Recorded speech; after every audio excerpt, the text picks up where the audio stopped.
I've always admired Kim kasi magaling siyang actress magaling siyang actress, napanood ko siya. Fan ako nila, nanonood po ako noon ng Sana Maulit Muli at napaiyak nila ako talagang dalawa, silang dalawa ni Gerald.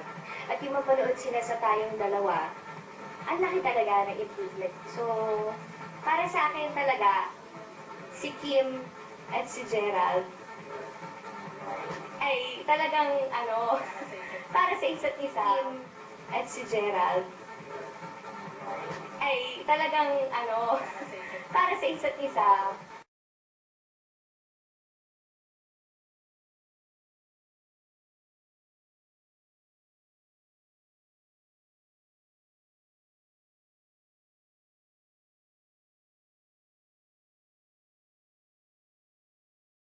Ang ganda-ganda ng attitude talaga ni Kim pagdating sa trabaho. Ang ganda-ganda ng attitude talaga ni Kim pagdating sa trabaho.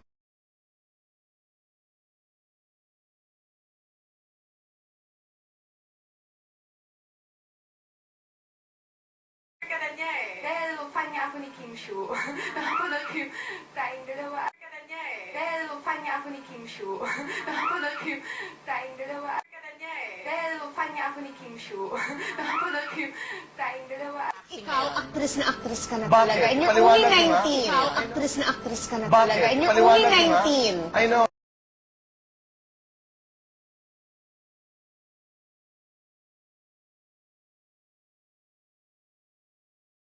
Article, sinabi ni Regine that if ever she will get pregnant, gusto niyang mapaglilian si Heart Evangelista at ang mga kapamilya nating sina Andy Eigenman at Kim Chu. Aprobado naman ang kanyang partner na si Ogie ang mga choices ng Asia's Songbird.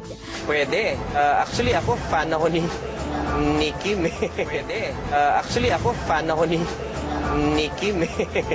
Pero hindi na niya kailangan paglihan pa yun. Ang ganda-ganda na ni Regine.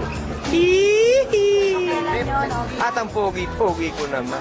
Aminado naman si Ogie na labis ang kanyang paghanga sa gustong paglihian ni Regine na si Kim at sa ka-love team nitong si Gerald Anderson matapos niyang masubaybayan ang kanilang dating teleserye na Tayong Dalawa.